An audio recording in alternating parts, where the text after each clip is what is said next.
Hello, everyone. Welcome to a very first Flash Fossils interview. I've got with me Frank Lantz, who is known for games such as Diner Dash, Drop 7, Universal Paperclips, but we don't care about any of that in this series. Instead, we are going to be talking about some of the things he worked on before all those things, notably Junkbot and especially Spybot. Frank, how you doing? Doing great. Great to be here. So, early 2000s, you're working for a company called Gamelab, and you were the director of game design. I mean, that's sort of like, I guess maybe that was my official title, but it was a fairly, uh, it was a fairly horizontal group. You know what I mean? It wasn't a big hierarchy or anything, so it wasn't like I wasn't really directing people. We were just making games, and I was just one of the game designers in a small group of, you know, four, five, six, seven people maybe total. That's what I was wondering, because that's just what Wikipedia said, and I guess they just had to give you a title for something, but I couldn't imagine the studio was really huge in the beginning, so I was kind of wondering about that. Game Lab, before Game Lab existed, Eric Zimmerman and I worked together at a place called RGA, R. Greenberg Associates, which was like a design studio in New York City that did digital. I mean, they were actually before there were computers, they did special effects and graphics and trailers and things like that. Then they started to get into computers and digital stuff and started to do some game development. And I was working there, and actually then Eric joined our kind of small kind of startup division within RGA that was doing game design stuff. And so we worked there together. And then Eric split to go start his own game studio, Gamelab. And then shortly thereafter, within a year or two, I also left RGA, and Gamelab was small enough that I couldn't go work there full time, but I ended up working at doing kind of basically freelance game design at a couple of studios. This was in New York City. It's the 90s, Right. and New York City is kind of on the margins of the game industry. Like, there's not a lot of established game development there, and so it was kind of like ad hoc. You had to kind of throw together what you could. And so I was working, doing kind of freelance both at Gamelab, and there's another place started by Vince LaCava and Kelly Galligan called This Is Pop. They also did a bunch of cool Flash games back in the day. And I was working there as well and doing some other freelance stuff. And so that was for some time. I think during some of the Lego projects, I was probably still kind of part-time at Gamelab. But then at a certain point, I think Gamelab got to be big enough that they could kind of hire me on full time. And maybe that was my official title, director of game design. It didn't really mean that much. But overall, it was pretty small knit, you would say. Yeah. And then eventually Gamelab got pretty big. But by then I had kind of moved on. I started my own studio called Area Code at a certain point. And then, so at a certain point, while I was still there, Gamelab maybe got up to about 20 people, or maybe even more, right around 20, I think. And then by the time after I left, they got pretty big. I think probably at their height, maybe had 50 people working there. But during the peak kind of Lego game era, I think it was, 6, 7, maybe up to 10 people. And then but we were doing multiple games at a time, kind of work for hire style stuff for clients like Lego, and as well as independently on our own games. So there would always be 3 to 5 game projects going on. So on those Lego projects, it was mostly 2 or 3 people, maybe 3 or 4. So there was Eric and his partner, co-founder Peter Lee, and then and they were both contributing to the game design. And then there was Ranjit Bhatnagar, who was the lead programmer on most of those Lego games that I worked on. It would be, so most of the time it was me and Ranjit sitting side by side, in this very cool like loft space in Manhattan, you know, and it was like, yeah, it was like the two of us doing a lot of stuff, and Eric, Peter, and then probably the audio would have been the last piece of the puzzle. Was it Michael Sweet? Michael Sweet, thank you. Yeah, thanks. Michael Sweet would have been doing the audio. And so yeah, so the actual team was maybe like 4 or 5 people. That's so interesting. So at least like from what I was able to find out, Bionicle gives Lego a jolt of life. You have the Matanui online game, and Lego is wanting to make more Lego games. Was there a reason why Lego just picked a group of 4 or 5 people in New York to like work on Lego games? Was there a connection or something? So Lego had an office in Manhattan that was maybe specifically for their software and digital stuff. And the person who was in charge of that for Lego was Naomi Clark. And Naomi Clark was like someone that we knew. Eric was good friends with Naomi, and they had worked together on some projects for web-based stuff. They'd worked together on a game called Sissy Fight for Word.com, which was kind of like a bit of a semi-famous early multiplayer Flash game, kind of a social deduction game a little bit, or no, not really social deduction game, kind of like a little party game with politics in it, collusion and politics. Fun game that they knew each other and had worked on. Naomi got this job at Lego and was helping produce like a bunch of the Lego digital stuff, games and stuff. And so she knew us and worked with us. And she was really kind of like almost in a way, I mean, she's in some ways the most, the key figure in getting these games done. And she had a lot of like creative input into, directing us and setting the direction and the vision for these games. So she gets a huge amount of credit too. I would really include her almost as being part of the team.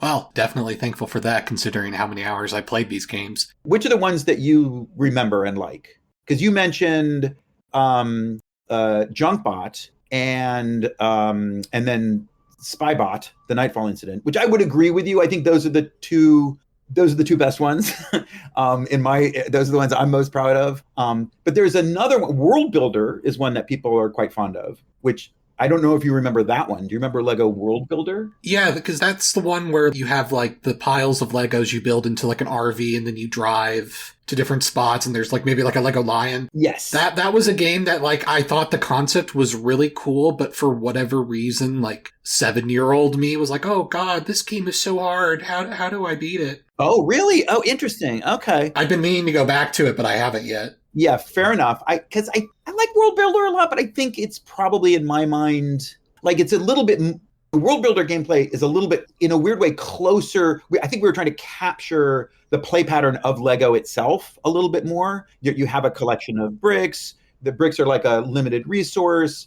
You have these recipes, and you're building things out of the bricks, and the things you're building have a capacity, and then you have this kind of like lock and key puzzle game structure that is using that logic. Whereas obviously in Junkbot, it's like there's the core interaction of building the levels. Like the core gameplay is the construction play of like assembling the levels and stuff.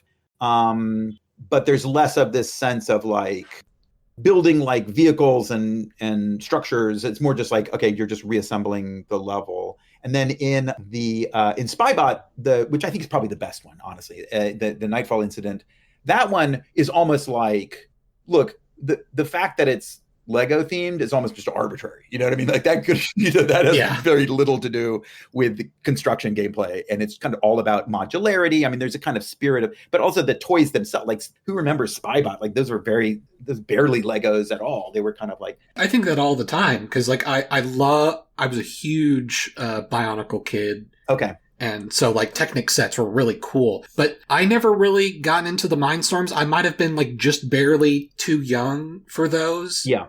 like, oh, like programming basic code and CD softwares into my Lego robot. I would have been a little too young for that. Yeah. I remember like in middle school, there was like an elective class that was like smart Legos. And that was really cool, but I never really like owned any of like the Mindstorm sets, so I never had a Spybot set. But Right. The Nightfall Incident, I played all the time. Yeah, that's one I'm very proud of. And then I don't know if you realize that there's someone out there who has done a remake basically from scratch. I don't know who it is, but basically, so they've rebuilt that game and it's out there somewhere if you search for it. If it's like the HD remake thing, yeah. Yeah, which I think is really cool. And they kind of reached out to me and like, oh, what do you think about, should I approach Lego about this? And I'm like, no, like there's no universe in which corporations would ever approve of this. Not because they're necessarily evil, but just because legally the uncertainty and the hassle, it's just not worth it. So so I just said, let's like retheme it, somehow. You can't copyright gameplay. And so I don't know what the status of that thing is now, but I mean that in some ways maybe was the best one. But then there's also do you remember Drome Racing Challenge? Lego Drome Racing Challenge? No, I don't think I do. Okay, so that one, I have a son who is maybe around your age or a little older actually. How old are you? 29. 20. Yeah, so my son's in his early 30s, and so he was around and playing those games, and this was actually his favorite, but it wasn't one of mine, so maybe that's why. Because I maybe worked on Drome Racing Challenge a little bit, but that one was a project led by Katie Salen, who was another game designer that worked kind of freelance at Gamelab, and she led the game design on that project, and that was a really interesting. So again, I think Drome Racers was like a short-lived Lego toy series, but Drome Racing Challenge was so ambitious and cool. And another example of a thing that like you could make today, and I think it would potentially be a big hit. But the idea of Drome Racing Challenge was it was an asynchronous massively multiplayer game. You built a little vehicle, which was a racing a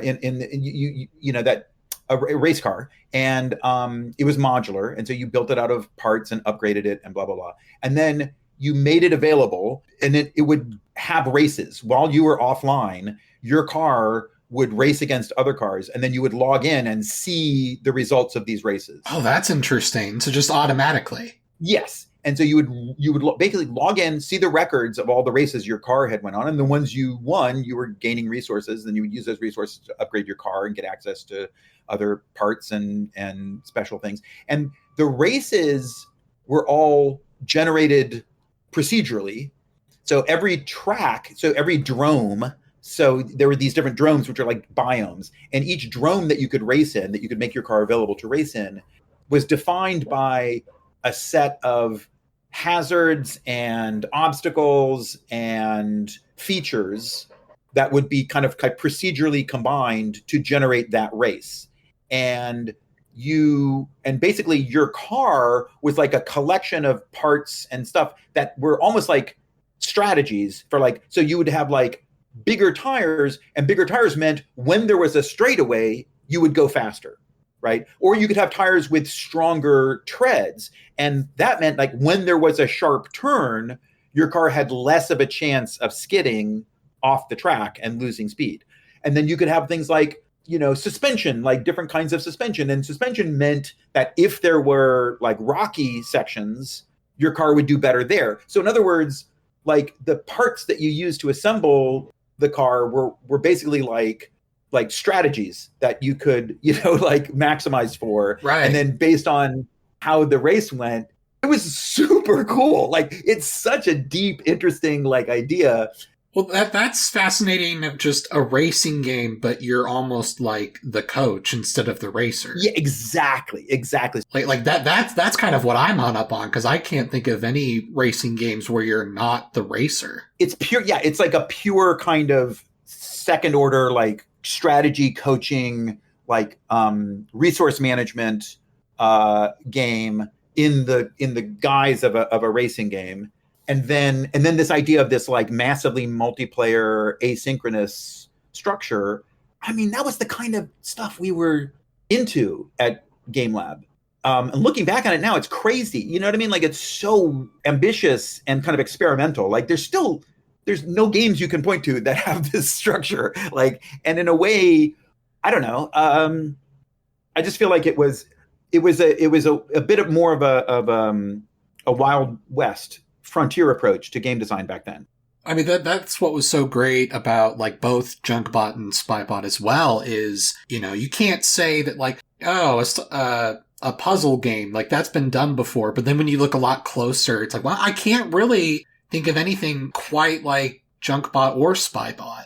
They're familiar mechanics, but yet completely different from like any other game.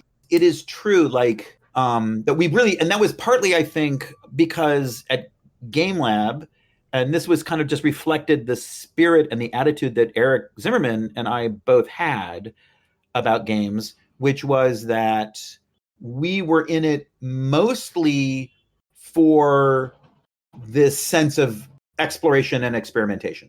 Like, that was the main thing. Like, it's not like we didn't like video games. We did. We thought video games were cool. But one of the main things that we thought was cool about them was that they had not been figured out yet, right? That there wasn't just like, okay, this is the way you make a game, and this is like a shooter, and this is like a puzzle game, and this is like a platformer. It's like, it just seemed like, oh yeah, we're all in it together, figuring out what the range of possible kinds of gameplay there are, what kinds of structure, what can you do, what hasn't been done. And so we really pushed ourselves with every game to come up with something totally original and different. I mean, it was weird when you think about it. When you think about like what are the business goals of Lego? Like, they're not, they just want to promote their product, right? So they probably, like, I don't know if this was necessarily the best fit for that kind of client, but we just, I don't know. That was the spirit that we had. Like, every single thing we did was an opportunity to try something new, and creative games for a creative toy. It's true. Like, I think, yeah, to Lego's credit, and I think a lot of this, again, it comes down to Naomi Clark, there was this idea that it was less about trying to make something just to promote Lego, and it was more about what is the attitude that produced Lego in the first place. Lego is an invention, right? Someone invented it, like invented the idea of a certain kind of modular brick that could work in a certain kind of way and create a whole new kind of gameplay, a whole new kind of toy, and taking that spirit and applying it to these little flash games was what we wanted to do. For the viewers listening, there was a Lego podcast called Bits and Bricks, and I know that you and several other people talked a lot about the creation of Junkbot on there. So I don't want to like rehash too much of that, because I do think it's worth a listen. But so when you're making, I assume this is like kind of like the equivalent of just a commission. Lego commissions your company to make this. Yeah. Like, how did you know that it was successful? Like, was it just as simple as Lego said, good enough, and then you learned years later a lot of people love it? Or was there like some sort of like initial feedback of like, oh, hey, the ratings are in, or something like that? Because it's not like a normal video game where you sell copies. So yeah, that is a really cool question, because I hadn't really thought of that before, but it really gets at something that's so different about now, about the world now. Because you're right, we didn't know whether people it's funny because we kind of never knew. Like, we knew enough that Lego liked it, and so Lego had a website where they posted these games, but it wasn't structured the way websites are structured now, where the amount of traffic that a particular game is getting is visible and prominently a part of how the games are presented. It was just like, oh, you go there and you have some games and you play them. And we had a vague sense of like, and we were almost like, there was like a bit of a competitive sense, because there were other companies, other small studios, some of which were in New York, that Lego worked with. And so we really were competitive with them. Like, we wanted our games to be better than theirs and to be more popular. And so there was like, I forget who it was. I don't know if it was was a studio called Funny Garbage. Maybe they were doing some games or some, I don't know. It's like it was in the early days of like the web. And so there was a lot of this kind of like spirit of Flash developers and stuff. Anyway, there was like a Bionicles game that was popular and we were like, we got to do something better than that. Even outside of Gamelab, like most of the games on Lego.com were fantastic. It really showed. But yeah, but we really didn't have any sense of like, there was no Twitter, there was no people talking about this in public. We weren't shown metrics. I mean, maybe Eric and Peter were, but I never saw them. And there was no sense of this. It was just enough to like, we got hired, we had a budget, we got paid enough money that we could, continue working. There was, some profit margin. And then if the games were good enough, we would, try to get another game going. And it wasn't until years later, I was at the Game Developers Conference. I mean, I'm probably like, 10, 15 years later, I had gone on and just done totally different things in my career. And I remember bumping into someone who was like, oh yeah, I remember Junkbot. I'm a huge fan of Junkbot. I'm like, really? Like I had no idea that there was, an audience for those games where people really genuinely loved them. And, whereas now every single game, it's almost like it starts with that. Like before the game even exists, you're kind of weirdly managing its popularity, right? Yep. How many wish lists, like long before the game even launches? Okay, what are the wish lists? Are people talking about it? Are they hyped for it before it even comes out? And then you make a game and it's like, well, how, is it viral? Are streamers playing it? Are people talking about it? Like what is with the Steam reviews? How many reviews do you have? What are the reviews? It's like, I don't know. It's weird. It's a different world. They're both fine. It's just the way the world is, but it's so different. Well, part of the reason why, like, I was such like a browser games kid as a little kid is like, yeah, my family had like a PS2 and like I had like a Game Boy, but compared to a lot of my friends, I just did not have a ton of like console video games because, it's like, oh, wow, that costs money. Right. What other games do you remember what other games you were playing at the time? Is this the era of like Maple Story, or were you playing games on Congregate? No, I didn't play games on there. So other than like a couple of Game Boy and PS2 games, which like maybe I'd get for my birthday or Christmas or whatever. Yeah. I wasn't poor, but like I didn't have like an allowance growing up. So I just didn't have spending money on video games. So if I was wanting to play a game, it was either the browser games on Lego.com, Nickelodeon had their own browser games, Cartoon Network had their own browser games. Disney Channel kind of had it, but they sucked, so I didn't play them very much. Do you remember any games from Cartoon Network? Because I did a few on Cartoon Network as well for This Is Pop. Oh, really? Let's see. There were a couple of Kids Next Door games that I liked playing. I'm having trouble remembering some of the Cartoon Network ones just because there were so many. But I had stronger memories definitely, though, with the Lego games. And then PopCap games back in the day as well. Oh, yeah. Okay. So PopCap was, we knew those guys, and they were the first kind of breakout hit makers in this new era of like this idea of casual games, right? Yeah, like I know Bejeweled was like their big one, but like on their website, they had two games in particular that I really loved. They had one called Mummy Maze, which I probably played that game almost as much as Spybot. Like I do remember Mummy Maze, yeah. And then Noah's Ark, okay. Like those were the two, like, and I guess Zuma, but that was a bit later on. But so Junkbot ends up being surprisingly popular, and then I don't know if you've even seen it yet because this came out just recently, but there was a recently released Lego set. It's one of the special ones that you can only get on their website, and it's like a Lego arcade machine sort of set. Yeah. It just looks like a giant like arcade cabinet, and you open it up on the inside, and on the inside there is a mini Junkbot arcade cabinet. No. Yes. Seriously?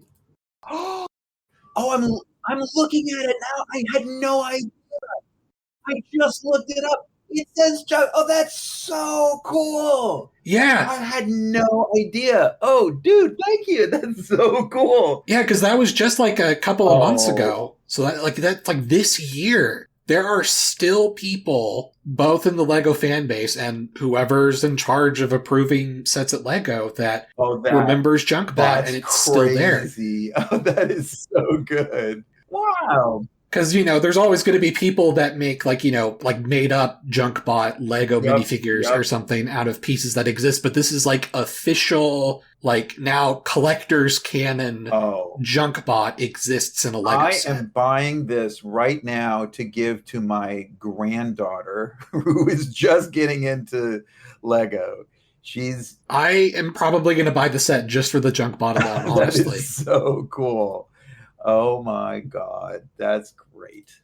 Yeah. Now that makes me so happy. That's really cool. The era of Flash games is so far from us that it's just nice to have a nod to that every once in a while. It is.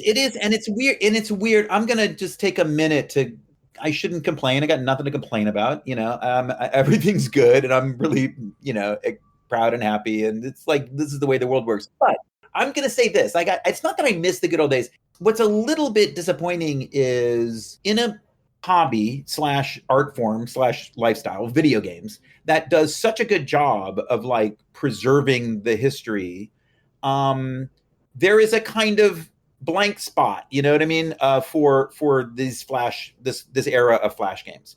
Do you know what I mean? You can go out and collect every game ever made for the Wonder Swan. And people talk about the GBA. You can go and get GBA cartridges. Anything with a physical component, yeah. Yeah, and yet there were some really good and important games from this Flash era that are kind of gone forever. Oh, 100%, and that's partially why I've made my Flash Fossil series on YouTube. I think it's good. I'm very excited that you are doing that, and I obviously I would. And I'm probably not the only one, but my inner historian, just anything that's about to disappear forever, my instinct is oh God, why aren't we talking about this? We need to write it down somewhere, because I remember as soon as Adobe killed Flash, they killed the joy out of so many people. No one likes Adobe, really. Yeah, it's true. Yeah. But I remember once that happened, that was kind of the first sign of oh, wow, all the websites from my childhood are probably unplayable now. And yeah, some of them were okay, we've changed the games and now HTML5 works. We've added a little plugin. But then there are some websites that are well, I guess we don't need this anymore. Yep. Bye. And they just kind of delete all the games without saying anything. And unless you had a tech-savvy millennial that saved it somewhere, then just gone forever. So I celebrate the work that you're doing, and I appreciate the commitment to preserving this little corner of video game history. So. Well, thank you. But the biggest people that deserve thanks are the people that made the Flashpoint archive, because I don't know if you've seen the Flashpoint archive, but it was basically hey, anyone that has a copy of any Flash game, add it to our archive, and you can download a zip file. Good for them. And that's probably not without risk, you know what I mean, to do something like that. Oh, yeah. Yeah. And there's missing stuff, of course. It doesn't have everything, but,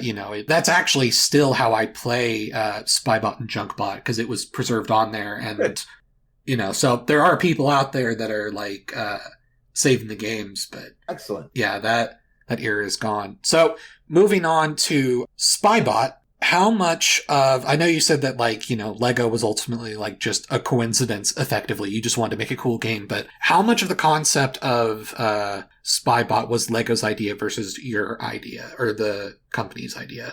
I think that was one where we just came up with this idea and pitched it. I think we were into, so we're clearly, that game is inspired by the classics of turn-based tactics. Right. So Advance Wars, Fire Emblem. So I think we were probably playing Advance Wars and thinking about that. But then also, this was, the 90s, and cyberpunk was, a thing that was just emerging as a genre of science fiction.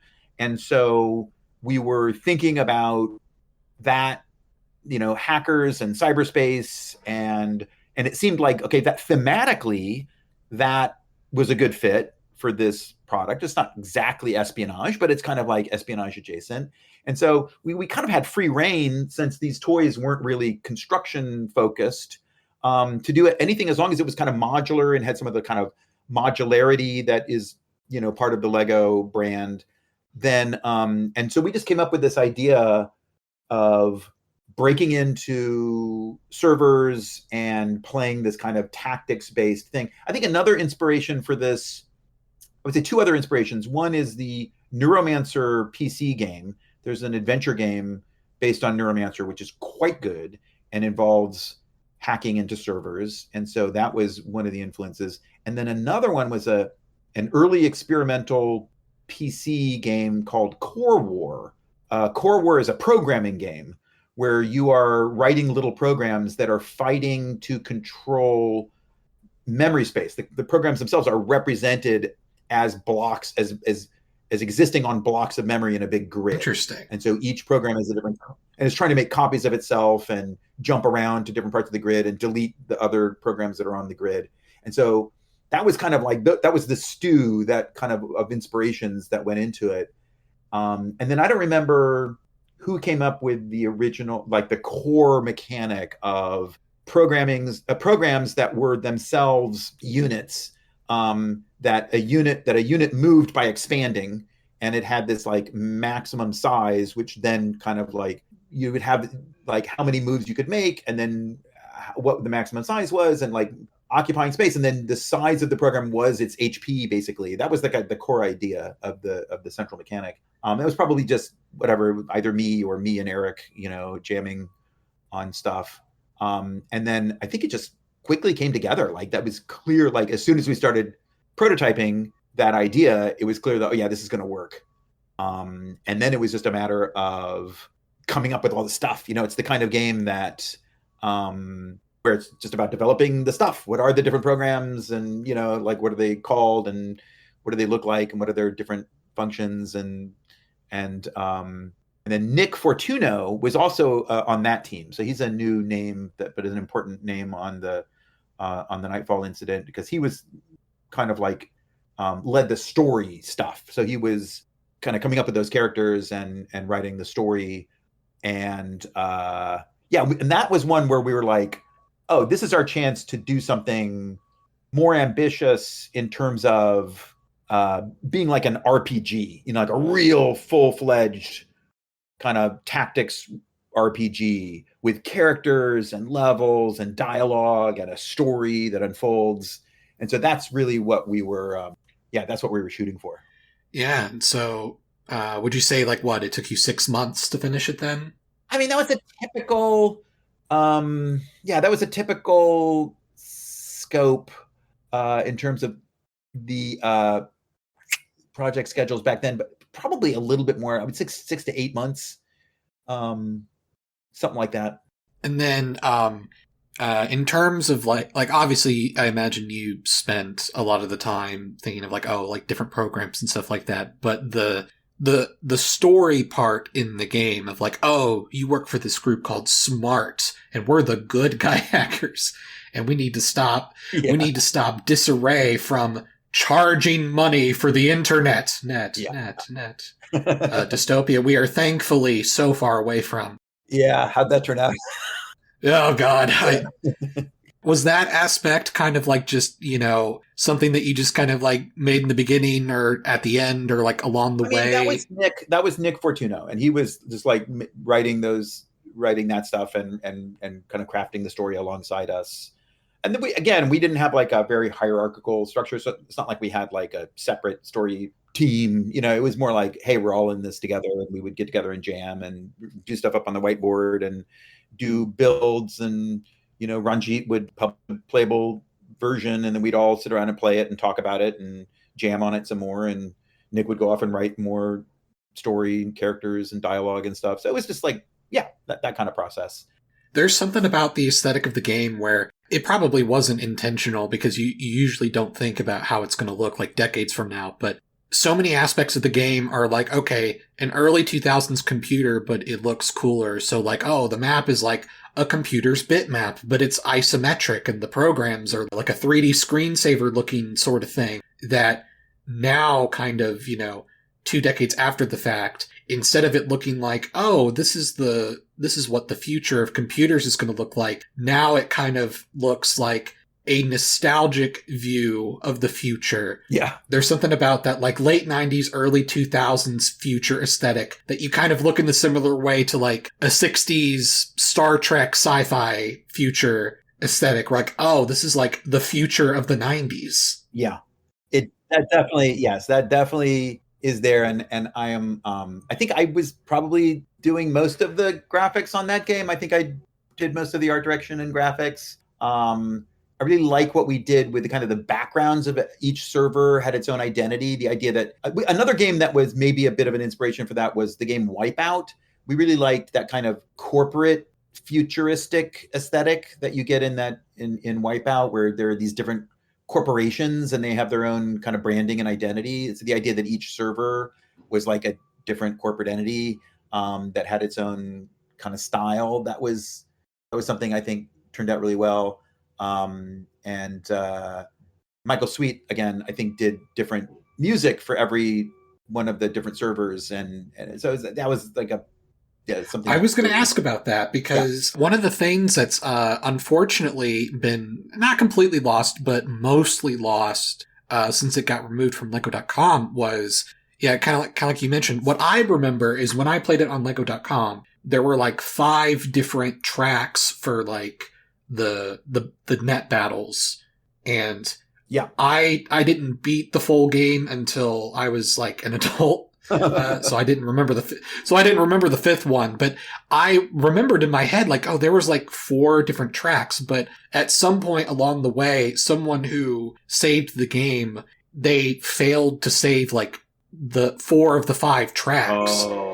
And so copies going forward, every net battle had the dun dun dun dun dun dun dun dun song for all of them. Yeah, there was a different theme based on the corporation that owned that server. Okay, yeah. And so, you are remembering correctly. And I bet if you reached out to Michael Sweet, he's got that somewhere on an old CD. I was thinking about like emailing him, or maybe, I don't know if you have a WAV file somewhere. I do not, but I bet if you got a hold of Michael Sweet, he would. Yeah. Yeah, that is something that I guess if we'll call it the fandom has kind of been debating about, because there was one person on YouTube. It wasn't like a big channel. It was just, some saint that managed to have the tracks. They uploaded like a little bit low quality sounding, but, they had some audio of the other tracks, and felt like a moment from like Ratatouille, where it's like, oh wow, like this is, like I wasn't lying to myself. It's real, sort of thing. Yeah. But I guess on some of his uploads, there were some comments like, I remember there were like 2 other instruments in this song, sort of thing. So there's kind of been this mystery of like, are we misremembering how detailed these tracks were? Is this all somehow faked? Like sort of thing. I think you are remembering correctly. Yeah, because there was one in particular that was, it kind of had like I'm not sure if it's raga, but it had like Indian music influence.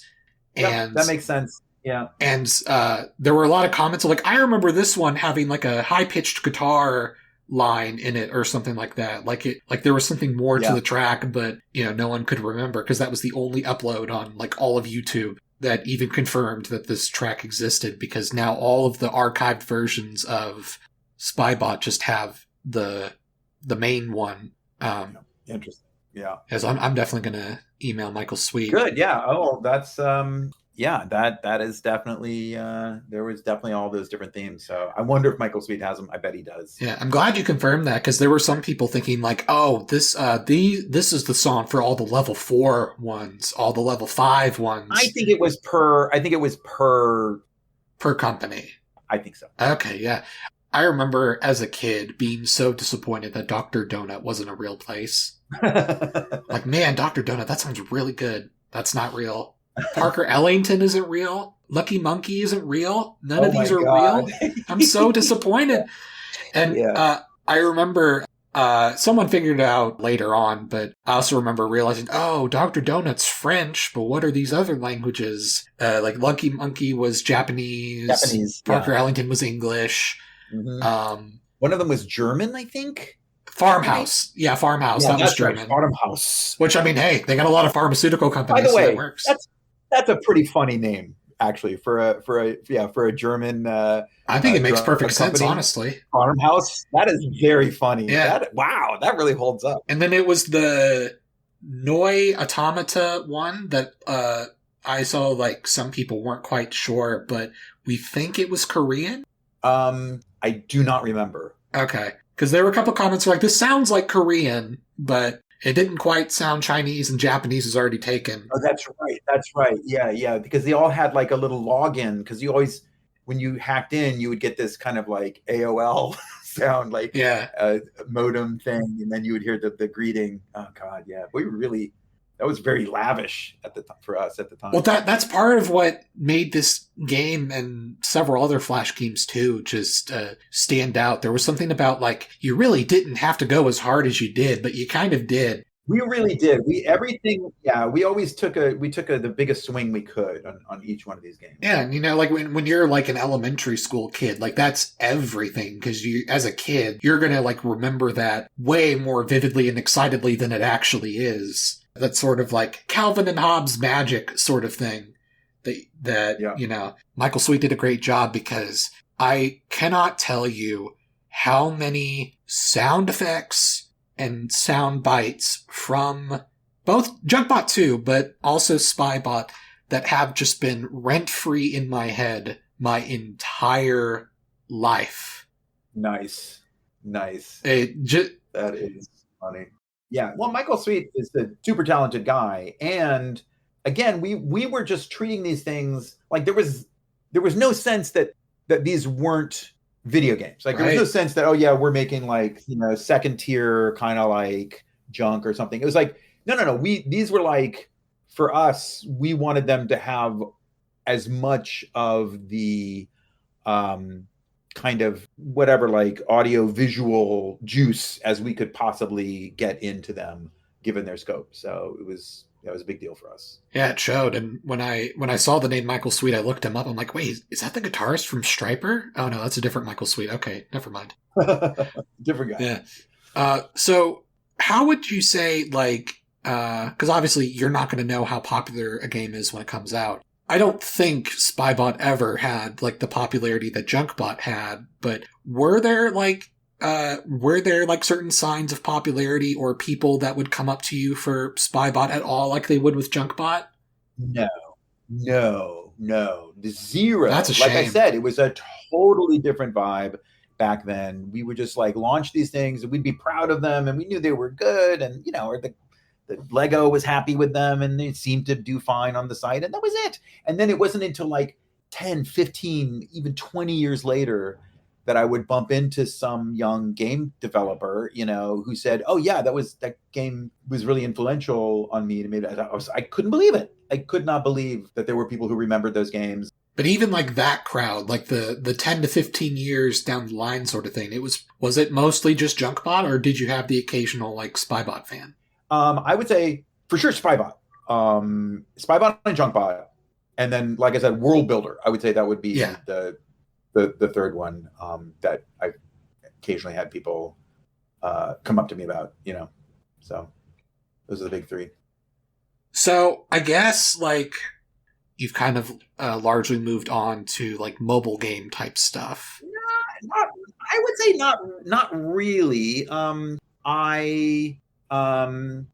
I moved on. I've done a little bit of mobile game stuff, but really, so like I said, I started my own studio, Area Code, after moving on from Gamelab, but Area Code, we continued to do kind of client-based stuff, and but we were doing like weirder, more kind of like, we did games that were cross-media games. We did games with people running around in real physical spaces using GPS, early versions of location-aware stuff. Like Pokemon Go type stuff? Yeah.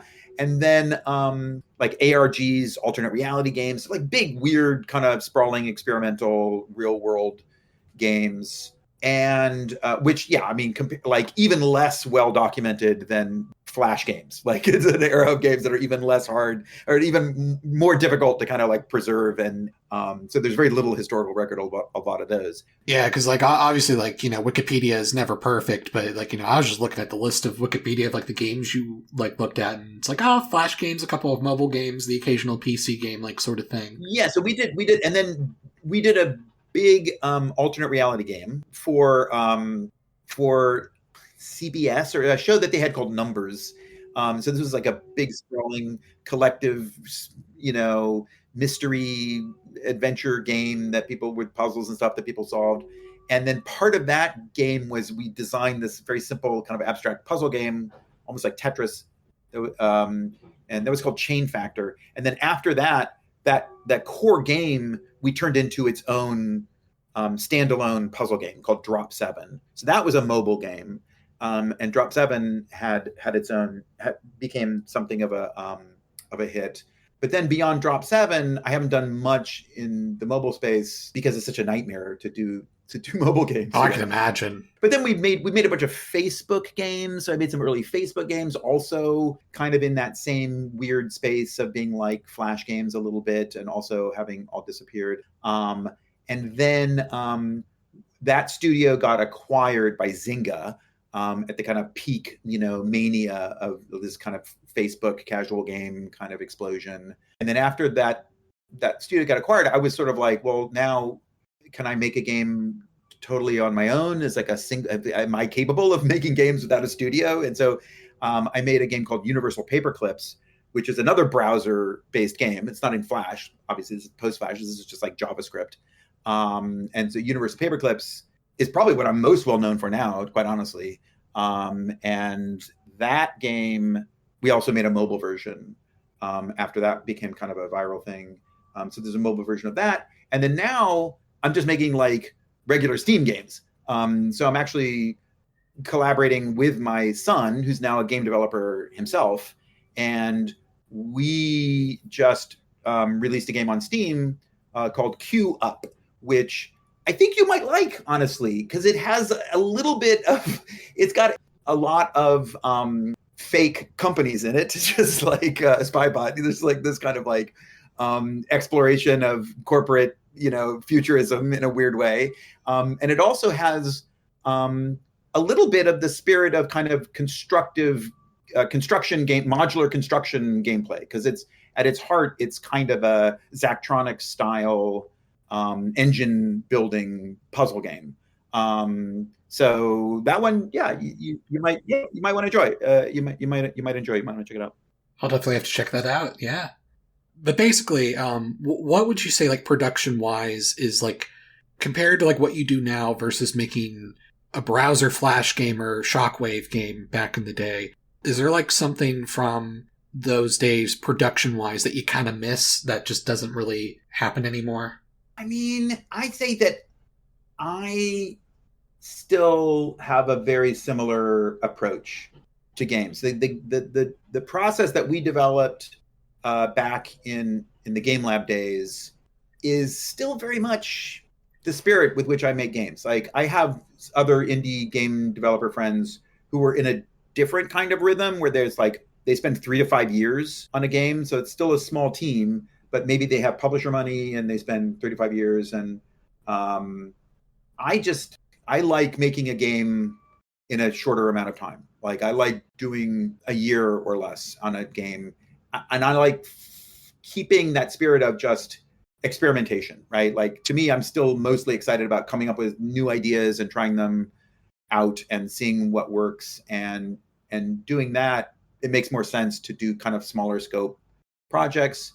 So yeah, it's very much the same kind of thing. You're still wrestling in this, we wrestle, so Q Up is a game we did a small team, about 4 people, very similar scope to these, we spent about 8 months on it. So it's really very, very similar approach.